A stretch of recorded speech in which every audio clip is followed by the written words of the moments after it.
বাসের জানালা থেকে বাইরে তাকিয়ে ব্যস্ত শহর আর একের পর এক ফেলে যাওয়া বিশাল দালান দেখছিল খুব মনোযোগ দিয়ে প্রিয়তা। এই জিনিসটা তার খুব ভালো লাগে, মনে হয় একের পর এক বিল্ডিং পেছনের দিকে ছুটছে। তখনই পাশ থেকে কাতর স্বরের আওয়াজ এলো, আপনি আমার খোঁজ নিলেন না কেন প্রিয়? আমি ভীষণ অসুস্থ, একবার ছুঁয়ে দেখুন। কথাটা বলে নিজের কপাল এগিয়ে আনলো আয়াস। প্রিয়তা হচকচালো, চকিত দৃষ্টিতে আয়াজের পানে চাইলো। আয়াজ কখন বাসে উঠে তার পাশের সিট দখল করে বসেছে তা তার খেয়ালে নেই। আয়াজের মুখটা ভীষণ শুকনো লাগছে, চোখগুলো লাল হয়ে আছে, চুলগুলো অযত্নে এলোমেলো হয়ে পড়ে আছে, সুন্দর ওষ্ঠজোড়া নীলচে বর্ণ ধারণ করেছে। প্রিয়তা ব্যস্ত হাতে আয়াজের কপাল ছুঁয়ে দিল। শরীরের তাপ অনেক বেশি। প্রিয়তা প্রশ্ন ছুড়ল, অসুস্থতা নিয়ে এখানে কি করছো? বাসায় ফিরে যাও। আপনাকে দেখতে এসেছি। আয়াজের উত্তরে প্রিয়তা মুখ গম্ভীর করে নিল, শাসনের স্বরে বলল, তোমার পাগলামির মাত্রা অতিক্রম করছে আয়াজ। এই প্রসঙ্গ আয়াজের ভালো লাগলো না। সে নিবু গলায় বলল, এইভাবে বসে থাকতে কষ্ট হচ্ছে, আপনার কাঁধে একটু মাথা রাখি। প্রিয়তার সাথে সাথে উত্তর দিল, একদম না। প্রিয়তার কথা শেষ হওয়ার আগেই আয়াজ তার মাথায় এলিয়ে দিল প্রিয়তার কাঁধে। প্রিয়তা মানা করলো না আর, থম মেরে বসে রইল। আয়াজ মুচকি হাসল, একরাশ ভালো লাগা নিয়ে চোখ বন্ধ করল। আপনার চোখে কি আমার সুদর্শন রূপ স্ক্যান করতে পারে না? আপনি কখনো মুগ্ধতা নিয়ে আমায় দেখেন না কেন প্রিয়? অফিসের প্রত্যেকটা মেয়ে আমার দিকে কেমন করে তাকায়। এই দেখুন, সামনের সিটে বসা মেয়ে দুটো বারবার মাথা ঘুরিয়ে আমায় দেখছে, আপনার খারাপ লাগছে না? আয়াজের কথা অনুসরণ করে সামনে তাকাতে দেখলো সত্যিই দুটো মেয়ে বারবার আয়াজের দিকে তাকাচ্ছে, মুচকি মুচকি হাসছে। প্রিয়তার গায়ে যেন আগুন ধরে উঠল। সে দাঁতে দাঁত চেপে হিসফিসিয়ে বলল, এই মুহূর্তে তুমি বাস থেকে নেমে যাবে, নয়তো আমার থেকে খারাপ কেউ হবে না। আয়াজ মাথা উঁচু করে প্রিয়তার দিকে চাইল। প্রিয়তার লাল হয়ে যাওয়া নাকের ডগায় আঙুল ছুঁয়ে বলল, কিন্তু আমি আরও কিছু সময় আপনার সাথে থাকতে চাই। প্রিয়তা রেগে যেয়ে কিছু বলতে নিতেই ঠোঁটে আঙুল ছুঁয়ে তার কথা বন্ধ করে দিল আয়াজ। মুচকি হেসে বলল, আপনি ভীষণ হিংসুটে প্রিয়। তারা আমায় আপনার থেকে নিতে পারবে না, কেবল দূর থেকে দেখতে পাবে, এতটুকুই আপনি মেনে নিচ্ছেন না? Vary bad. অকপটে বলা এমন সত্য কথা হজম করা কঠিন হলো প্রিয়তার কাছে। যতনে লুকিয়ে রাখা সত্য এভাবে প্রকাশ পাক তা সে কখনোই চায়নি। মুখ জানালার দিকে ঘুরিয়ে চুপ করে বসে রইল সে। আয়াজ হাসল, নিঃশব্দ সেই হাসিতে শরীর দুলে উঠল। প্রিয়তার কানের কাছে মুখ নিয়ে ফিসফিস করে বলল, আপনি কি লজ্জা পাচ্ছেন? আপনাকে ভীষণ আদুরে লাগছে, একটু ছুঁয়ে দেই। আয়াজের লাগামহীন কথায় শিরায় শিরায় রক্ত জমে গেল যেন। জোর গলায় বাস থামাতে বলতেই বাস থেমে গেল। কোনো কথা ছাড়াই বাস থেকে নেমে গেল প্রিয়তা। এখন একটি অ্যাড চলবে, আপনারা চাইলে স্কিপ করতে পারেন।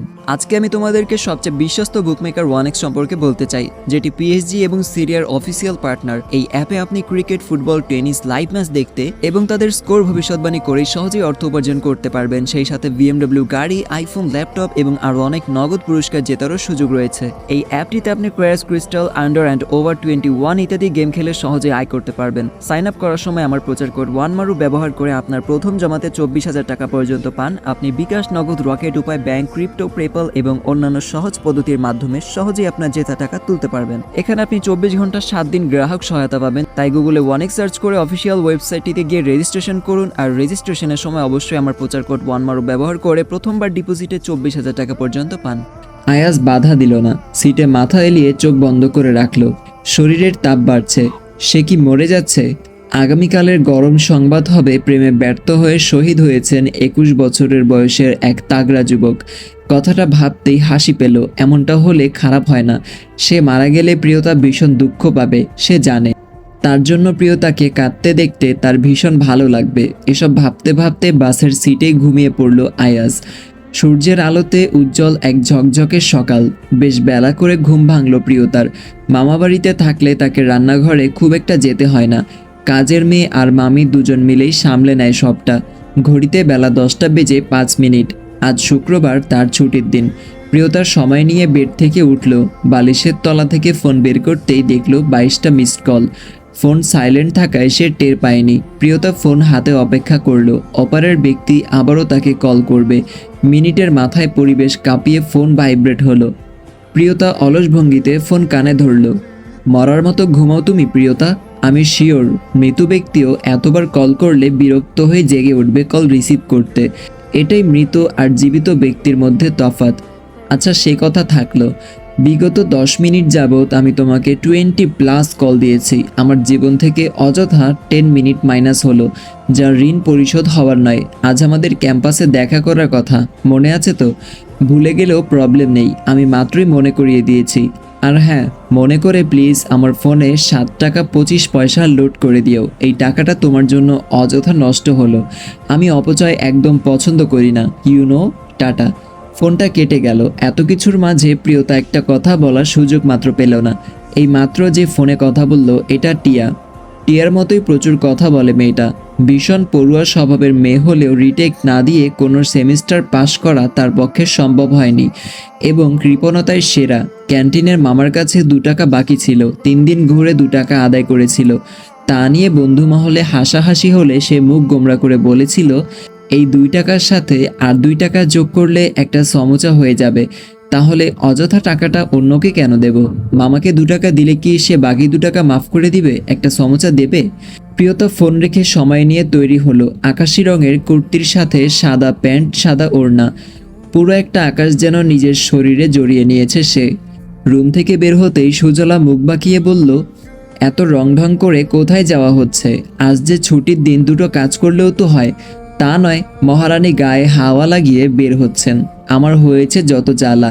রত্না সবজি কাটতে কাটতে বলল, কি কইলেন খালা? আপাই তো সব কাজ কাম করে, খালু আসলেই সে একটু ছুটি পায়। আপনি হুদাই আপাকে দুশ্মন সাজান কেন? সুজলা গরম চোখে তাকালো, ধমক দিয়ে বলল, ছোট মুখে বড় কথা বলবি না, নিজের কাজ কর। আসছে সাফাই গাইতে। প্রিয়তা মুচকি হেসে ব্যাগ কাঁধে বেরিয়ে এলো।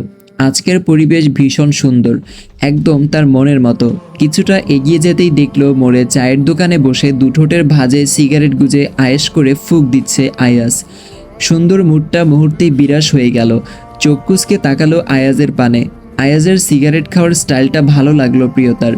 মানুষ বুঝি সিগারেটেও এত সুন্দর করে টান দিতে পারে? আয়াজের নজর প্রিয়তার দিকে পড়তেই সে দ্রুত হাতে সিগারেট ফেলে দিয়ে দাঁড়ালো।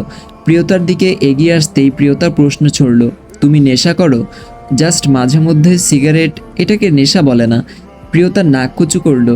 আয়াজের দিকে চোখ ছোট করে তাকিয়ে থমথমে গলায় বলল, 2 হাত দূরে সরে দাঁড়াও, ভীষণ বাজে গন্ধ। এসব ছাইপাশ খেয়ে আমার ত্রিসীমানায় আসার চেষ্টা করবে না।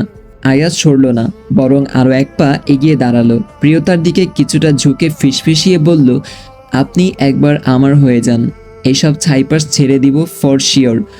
কেবল এবং কেবল আপনাতে মত্ত হব।